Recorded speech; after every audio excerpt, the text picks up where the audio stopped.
3 ஆழ்வார்கள். பொய்கை ஆழ்வார் எந்த ஊரு? காஞ்சிபுரம். பொய்கை ஆழ்வார் பூதத்தாழ்வார் மாமல்லபுரம் என்கின்ற மகாபலிபுரம். அடுத்தது பேயாழ்வார் நம்ம ஊர் மயிலாப்பூர். இந்த 3 ஆழ்வார்களும் வெவ்வேறு இடங்களில் தோன்றியவர்கள், பகவத் பக்தியில் ஈடுபட்டவர்கள். ஒரு நாள் தென்பெண்ணைன்னு சொல்லக்கூடிய பன்னா தடேக்ஷு என்கின்ற ஊர், கோபபுரின்னு பேர், கண்ணன் வசிக்கக்கூடிய ஊர். அந்த ஊருக்கு போனா அங்க மிருகண்டூன்னு ஒரு மகரிஷியனுடைய ஆசிரமம். ஆசிரமத்தில் தங்கிவிட்டு பெருமாளை சேவிக்கலாம்னு போனா தனித்தனியா போனா. ஒருத்தர் 8க்கு போனார், ஒருத்தர் 8:30க்கு போனார், ஒருத்தர் 9க்கு போனார். 8க்கு போனவர் பெருமாளை சேவிச்சுட்டு 8:25க்கு கிளம்பி போயிட்டார். 8:30க்கு வந்த ஆழ்வார் 8:55 வரைக்கும் பெருமாளை சேவிச்சுட்டு அவர் கிளம்பி போயிட்டார். 9 மணிக்கு வந்த ஆழ்வார் 9:25க்கு பெருமாளை சேவிச்சுட்டு கிளம்பி போயிட்டார். இந்த ஊரை தாண்டி போகணுங்கிற எண்ணமே ஏற்படவில்லை. ஜோன்னு மழை கொட்டித்து ஒரு ஆழ்வார் சென்றார். ஒரு வீட்டின் இடைவழி, காஸ்வே, அந்த பாத்வே, அதுக்கு தேகலின்னு பேர். அந்த தேகலியில போய் இடம் கேட்டார். அவ சொல்லிட்டா நீங்க படுத்துக்குங்கன்னுட்டா. படுத்துக்கிறதுக்கு இடம் இருந்தது. அடுத்த ஆழ்வார் மழைக்கு ஒதுங்க வேண்டும் என்று வந்தார். இவர் அட்ஜஸ்ட் பண்ணிக்கலாம்னார். பாம்பே லோக்கல்ல ரொம்ப வருஷம் போயிருக்கார், அதனால அட்ஜஸ்ட் பண்ணிக்கலாம்னார். அதனால ஒரு ஆழ்வார் படுத்துட்டார். இன்னும் ஆழ்வார் வந்தார். படுத்துக்கிறதுக்கு இடம் இல்லை, 2 பேரும் உட்காந்துக்கலாம்னார். ஒருத்தர் கிடக்க, இருவர் இருக்க இடம் கிடைச்சிடுத்து. 3வது ஆழ்வார் வந்தார். வந்தவன வச்சா எனக்கும் கொஞ்சம் இடம் கொடுக்கலைனார். உட்காரத்துக்கு இடம் இல்லை, 3 பேரும் நிக்கலான்னார். மழை கொட்டின்னு இருக்கு, இடைவெளியில கொஞ்சம் தான் இடம். பொய்யை ஆழ்வார், பூதத்தாழ்வார், பேய் ஆழ்வார் ஒருத்தருக்கு ஒருத்தர் சந்திச்சுக்கிறா, இன்ட்ரடியூஸ் பண்ணிக்கிறா. நான் அந்த எப்படி இன்ட்ரடியூஸ் பண்ண, நான் பேய், இவர் பூதம், இவர் தேவல பொய்கை, எப்படிலாம் பேர் இருக்கு பாருங்க. குழந்தைகள்லாம் கேட்டா பயந்துடும். ஏமா நல்ல வருங்கிறீர், பேய் ஆழ்வார்னு பேர் வச்சுருக்காரு, இன்னொரு நல்ல வருங்கிறீர் பூதத்தாழ்வார்னு பேர் வச்சுருக்காருன்னா, நம் வாழ்க்கை என்கின்ற பூதம், நம் சம்சாரம் என்கின்ற பேய் என்கின்ற விஷயத்தை தங்கள் தமிழ் பாடல்கள் மூலமாக விரட்ட வந்த மகனியர்கள். 3 பேர் ஒருத்தருக்கு ஒருத்தர் பார்த்துண்டா, ஜம்முன்னு பேசிட்டு இருக்கா. சட்டன்னு பேசிக்கும் போது 4வதா ஒருத்தர் வந்து இருக்கிற மாதிரி இருக்கு. இவர் கேட்டார், நீங்க அழுத்துறா? ஐயோ நான் அப்படியே தான் நின்று இருக்கேன் சுவாமி. இன்னொருத்தர், நீங்க ஐயோ சுவாமி நான் 1 இன்ச்சு நகரல. யார் அழுத்துறா? வெளிச்சம் போட்டு பார்க்க வேண்டியதானே. ஜோறு மழை கொட்டுறது, இருட்டு. உடனே வையம் தகழியா வார்கடலே நெய்யாக, அன்பே தகழியா ஆர்வமே நெய்யாக 2 விளக்கு ஏத்தினா. 3வது ஆழ்வார் விளக்கு ஏத்த போனார். இல்ல நான் ஏத்த வேண்டாம், அப்படியே தெரிஞ்சு கொடுத்துனார். திருக்கண்டேன் பொன்மேனி கண்டேன்னு மார்பல மகாலட்சுமியை சேவிச்சார். மகாலட்சுமியை பார்த்தார். ஓஹோ இங்க சங்கு அங்க சக்கரம், ஓ நாராயணன் இங்க தெரிகிறாரே என்றார். அப்போ 3 ஆழ்வார்கள் சந்திக்க கூடிய சன்னிவேஷத்தில் பெருமாளே வந்து அவர்களோடு கலந்தார். பாகவதர்களோடு நானும் இருக்க வேண்டும். மத்தப் பரதரம் நான்யத் கிஞ்சிதஸ்தி தனஞ்சய மயி சர்வமிதம் புரோக்தம் சூத்ரே மணிகணா இவன் கண்ணன் கீதாச்சாரியனுடைய வாக்கு. இடைக்கழியில் கண்டேனோ முதலாழ்வார்களை போலே, ஆராய்ந்து விட்டேனோ திருமழிசையாரை போலே.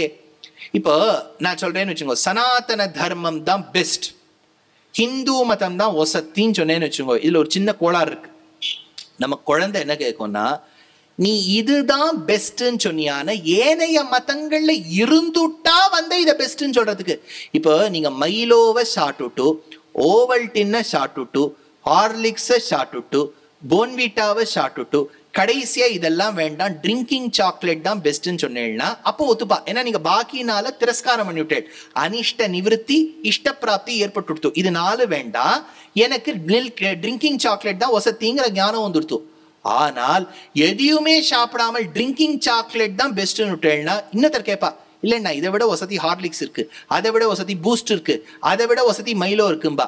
நீங்க 4-5 மதங்கள்ல இருந்துட்டு வந்தாதான் ஹிந்து மதம் வசத்தின்னு சொல்ல முடியும். அப்படி யாராவது இருந்திருக்காளான்னு கேட்டா அந்த காலத்து திருமழிசை பிரான் இருந்தார்.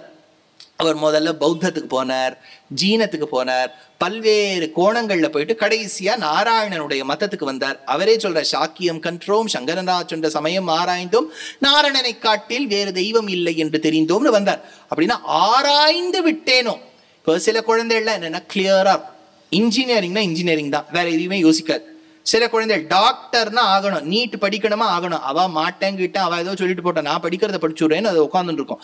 படிக்க வேண்டிய குழந்தை படிச்சிடும். இப்போ இன்னும் சில குழந்தைகள் என்னன்னா 2 மாசம் போய் பார்க்கறேன், இன்ஜினியரிங் இல்லைன்னா அதுலேயும் ட்ராப் அவுட் ஆயிடுறேன், 1 வருஷம் படிக்கும், அடுத்தது டாக்டருக்கு போகும், டாக்டரை படிச்சுட்டு வந்துடும், எதுவும் முடியலன்னா உபன்யாசகர் ஆயிடும்.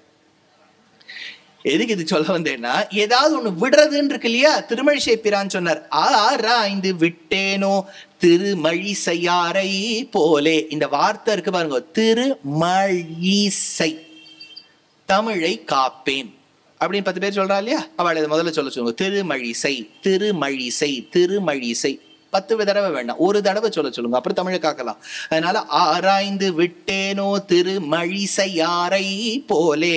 அதுல என்ன தெரிய வருது, சொல்லக்கூடிய பெண்ணுக்கும் தமிழ் நன்னா வந்திருக்குன்னு தெரியுது. அவன் சிறியன் என்றேனோ ஆழ்வாரை போலே. நம்மாழ்வார் என்கின்றவர் வேதசாரமான விஷயத்தை 4 பிரபந்தங்களாக கொடுத்தவர். நீங்க சொல்றோம் இல்லையா, சுவாமி சம்ஸ்கிருதம் வேண்டாம், அது ஏதோ ஒரு வடமொழி, பார்ப்பனியர்கள் பேசக்கூடிய மொழி, எங்களுக்கு தமிழ் மொழிதான் வசதி. படிச்சுருங்க. முத்தை தருபத்தி திருநகை அத்திக்கிரி சக்தி சரவண முத்திக்குருவித்து குருவர எனவோதும் முக்கட்பரமர்க்கு சுருதியின் முற்பட்டது கற்பித்திருவரு 30 முவர்க்கத்தமரரும் அடி பேண 10 தல ஒத்த கணைதோடு ஒச்சக்கிரை மத்தை பொருதொரு பட்டப்பட வட்டத்திகிரில் இரவாக. அது ஒன்னும் அது வேண்டாம், இதை சொல்லணுமே. இப்ப எது வேண்டாங்கிறதுல நம்ம கிளியரா இருக்கும். உயர்வர உயர்நலம் உடையவன் எவனவன் மயர்வர மதிநலம் அருளினர் எவனவன் அயர்வரும் அமரர்கள் அதிபதி எவனவன் துயரரு சுடரடி தொழுது எழு என் மனனே. அப்பா பெருமூச்சு எடுக்கணும். இது ஒரு பாசுரத்துக்கு. இந்த மாதிரி 1000 அடி வச்சிருக்கிறவர். நம்மாழ்வார் பாடினது 4 கிரந்தம்: திருவிருத்தம், திருவாசிரியம், பெரிய திருவந்தாதி, திருவாய்மொழி. திருவிருத்தம் ரிக்வேத சாரம், இருக்கார் மொழியால் அப்படின்னு எடுக்கிறார். ரிக்வேத சாரம் திருவிருத்தம், ஞாபகம் வச்சுக்கோ இத. திருவிருத்தம் ரிக்வேத சாரம். திருவாசிரியம் யஜுர்வேத சாரம். சாமவேத சாரம் தான் திருவாய்மொழி. அதர்வண வேதத்தின் சாரம் தான் பெரிய திருவந்தாதி. திருவந்தாதினா என்ன, அந்தாதினா என்ன? அந்த பாடல் ஒரு எழுத்துல ஒரு சொல்லுல முடியும், அதுவே அடுத்த பாடலின் துவக்கமாக இருக்கும். அம்பாளை வழிபடக்கூடியவர்களுக்கு தெரியும். அபிராம பட்டர்னு ஒரு பெரிய பக்தர் இருந்தார். அவர் அம்பாளுக்காக தை அம்மாவாசை என்று பாடிய பாடலுக்குத்தான், திரட்டுக்குத்தான் அபிராமி அந்தாதி. அதனால தாரமர் குன்றையும் செண்பகமாலையும் சாத்தும் தில்லை ஊரர்த்தம்பாகத்து உமைமைந்தனே உலகேழும் பெற்ற அபிராமி அந்தாதி என் நெஞ்சினுள்ளே. உதிக்கின்ற செங்கதிர் உச்சித்திலகம் உணர்வுடையோர் மதிக்கின்ற மாணிக்கம் மாதுளம் போது மலர்கமலை துதிக்கின்ற மின்கொடி மண்கணி குங்குமத் தோயமென்ன விதிக்கின்ற மேனி அபிராமி எந்தன் விழுத்துணையே. துணையும் தொழுந்தெய்வமும் பெற்ற தாயும் சுருதிகளின் பனையும் கொழுந்தும் பதிகொண்ட வேரும் பனிமலர் பூங்கனையும்னு வருது இல்லையா, இது அபிராமி அந்தாதி. அதே மாதிரி பொய்கையாழ்வார் பூதத்தாழ்வார் பேயாழ்வார் சொன்னது 100 பாடல்களை கொண்ட முதல் திருவந்தாதி, 2ஆம் திருவந்தாதி, 3ஆம் திருவந்தாதி. நிறைய பாசுரங்களை கொண்ட ஒரு திரட்டு, அதற்குத்தான் 4முகன் திருவந்தாதின்னு பேர். அப்ப நமக்கு தெரிஞ்சே எவ்வளவு திருவந்தாதிகள் இருக்கு. அந்த திருவந்தாதிகள்லயே ரொம்ப சின்னது இந்த திருவந்தாதி, நம்மாழ்வார் சாதிச்சது. ஆனா பேர் என்ன? பெரிய திருவந்தாதி. இந்த மகாவிருக்ஷம்னா என்ன தெரியுமா? விருக்ஷம்னா சம்ஸ்கிருதத்துல மரம்னு அர்த்தம். மகானா பெருசு. மகாவிருக்ஷம்னா நீங்க எது பெரிய ஆலமரம்னு நினைப்பேன். கள்ளு செடிக்கு மகாவிருக்ஷம்னு பேர். இத்தினூன்று இருக்கு பாருங்க, அதுக்குதான் மகாவிருக்ஷம்னு பேர். வேடிக்கைக்கு சொல்றோம், இதெல்லாம் யாரையும் கிண்டல் பண்ணப்படாது. ஒருத்தர் குள்ளமா வந்தார்னா இவதான் நான் சொன்னேன் பெரிய மனிதர்னு, அவர் தான் இவர் அப்படின்னு ஒரு வேடிக்கைக்கு சொல்லக்கூடாது. ஆனா சொல்றோம் பாருங்க, வாஸ்தவத்துல அந்த மாதிரிதான் பெரிய திருவந்தாதி. பாசுரங்கள் குறைச்சல். ஏன்னு கேட்டார், ஆழ்வார் பெருமாளை பார்த்து சொல்றார், செவியின் வழி நீ என்னுள் புகுந்தாய். இப்ப பெருமாளை பத்தி நான் இப்ப ஸ்லோகங்கள்லாம் சொல்லிட்டு இருக்கேன். ஸ்லோகங்கள்ல பெருமாள் இருக்கார். அந்த ஸ்லோகங்கள்ல இருக்கக்கூடிய பெருமாள் காற்றின் வழியாக உங்க காதுக்குள்ள நுழையிறார். காதுக்குள்ள நுழைஞ்ச பகவான் உங்க மனசுல தங்கிடுறார். பெருமாள் நம்மளை விட வசதி. அந்த பெருமாளை இப்ப நம்ம தாங்கிட்டு இருக்கோம்னா நம்மளும் தானே வசதி. ஆழ்வார் அது செவியின் வழி நீ என்னுள் புகுந்தாய்.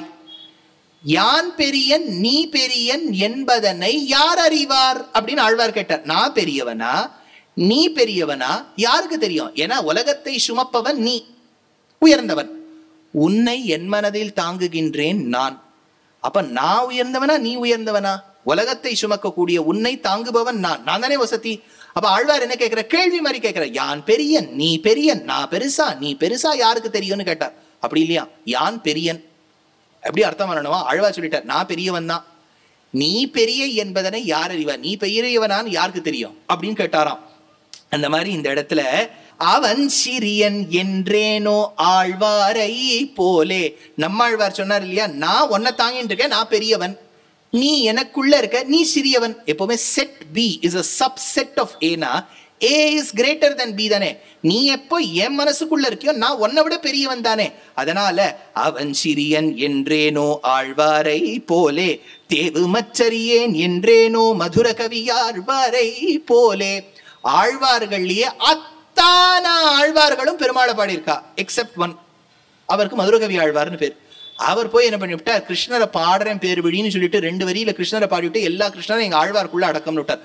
ஆழ்வார் தான், ஆச்சாரியன் தான் முக்கியம் நினைச்சார். அதனால்தான் கண்ணினுன் சிறுத்தாம்பினால் கட்டுண்ண பண்ணிய பெருமாயன் என்னப்பனில் நம்பி தென்குருகூர் நம்பி என்னக்கால் அன்னிக்கும் அமுதூரும் என்னாவுக்கே, என் நாவில் இருப்பது எங்க ஆச்சாரியன்னர் தேவுமச்சரியேன் குருகூர் நம்பி பாவின் இன்னிசை பாடித்திரிவனே, திரிதந்தாகிலும் தேவப்பிரானுடைய கரியகோல திருவுரு காண்பன் நான், பெரியவன் குருகூர் நகர் நம்பிக்கு ஆளுரியனாய் அடியேன் பெற்ற நன்மையே. நன்மையால் மிக்க நான் மறையாளர்கள் புன்மையாக கருதுவர் ஆதலின், அன்னையாய் அத்தனாய் என்னை ஆண்டிடும் தன்மையான் ஷடகோபன் என் நம்பியே, என்னை சாட்சாத்து அம்மாவா அப்பாவா ஆச்சாரியனா தோழனா தோழியா எல்லாம் பார்ப்பது எங்க நம்மாழ்வாராச்சே. எங்க நம்மாழ்வார் கிருஷ்ணரை சேவிக்கலாம், உண்ணும் சோறும் பருகு நீர் தின்னும் வெற்றிலையும் எல்லாம் கண்ணன் எங்க ஆழ்வார் சொல்லலாம். ஆனா அப்படி சொன்ன ஆழ்வார் தான் எனக்கு வசதி. ராமன் உயர்ந்தவன் என்று இலக்குவன் நினைக்கலாம், ராமன் உயர்ந்தவன் என்று பரதன் நினைக்கலாம், ராமன் உயர்ந்தவன் என்று நினைத்த பரதன் தான் எனக்கு எல்லாம் என்று நான் சத்ருக்னாழ்வானை போலே என்று ஆழ்வார் சொன்னாராம். அதனாலதான் சொன்னார் தேவு மற்றறியேன். இது ஆழ்வார் பாசுரம். தேவு மற்றறியேன் குருகூர் நம்பி. அப்படியே பெண் பிள்ளை எடுத்தா தேவு மற்றறியேன் என்றேனோ மதுர கவியாழ்வாரை போலே, ஏதேனும் என்றேனோ குலசேகரரை போலே. இவ்வளவு அழகான ஒரு விஷயம். குலசேகர ஆழ்வார் கொஞ்ச நாளைக்கு முன்னாடி சொன்னேன், கேரளத்தை சார்ந்த ராஜா. அந்த கேரளத்தை சார்ந்த ராஜா இன்றைய தினம் ஆந்திர மாநிலத்தில் இருக்கக்கூடிய திருமலை திருப்பதிக்கு சென்றார். அங்க போனோன்னு பெருமாளை நன்னா பார்த்தார். ரொம்ப கேசாதிபாதமா ரொம்ப அழகா இருப்பார். அவருக்கு ஒரு ஆசை, இங்கேயே தங்கியுள்ளாமா, ரொம்ப ஜில்லு நன்னா இருக்கும் திருமலை பார்ப்பதற்கு. அதுவும் நீங்க இந்த நவம்பர் டிசம்பர்ல போனேன்னா மேகங்கள் எல்லாம் கீழே இறங்கியிருக்கும். கார்த்தால ஒரு 4 மணி அப்படியே அது நடந்து போனேன்னா அந்த ஆனந்த நிலைய விமானத்துக்கு கீழே ஸ்வர்ண விமானத்துக்கிட்ட மேகங்கள் வந்து வரா மாதிரி இருக்கும். கீழே ஜில்லுன்னு இருக்கும். கார்த்தால அந்த வேத கோஷம் சுப்பிரபாத கோஷம் கேட்கும். இங்கே தங்கியுள்ளாமான் இருக்கும். இந்த வண்டி சத்தமோ அதுவும் இதுக்கும் நடுவில் அப்படியே அங்க கார்த்தால சுப்பிரபாதம் கேட்டுன்னு இருக்கும்போது அப்படியே அமராவதி பட்டணம் மாதிரி இருக்கு பாருங்க. நமக்கே இப்படி தோன்றதுன்னா குலசேகர ஆழ்வாருக்கு தோன்றி இருக்காதா? அவர் சொன்னார், பகவானே நான் இங்கே தங்கிடணும். பெருமாள் சொன்னார், ஏண்டாப்பா நீ தங்கிடணுங்கிற, என்ன இருந்தாலும் சரீரம், சரீரத்துல ஜீவாத்மா, ஜீவாத்மா ஒரு நாள் பிரிய வேண்டியது தானே. See, one thing that binds us all here, வயசு வித்தியாசம் இருக்கு. சில பேர் குள்ளம், சில பேர் நட்டை, சில பேர் கருப்பு, சில பேர் வெளுப்பு, சில பேர் கொஞ்சம் மெல்லிசா இருக்கள், சில பேர் பருமலா இருக்கள். இப்படி எல்லாம் இருக்கு. வித்தியாசங்கள்லாம் நமக்குள்ள இருக்கு. வெவ்வேறு ஏரியாக்கள்ல இருக்கும், எல்லாம் இருக்கு. ஆனா ஒரு காமன் எலிமெண்ட், இங்க இருக்கக்கூடியவர்கள் அத்தனை பேரும் ஒரு நாள் ஷரீரத்தை விடணும். அதுல வித்தியாசமே கிடையாது. என்னைக்குங்கிறதுலதான் வித்தியாசம். யாருக்கும் தெரியாது. அதுலதான் ஒரு சந்தோஷம்.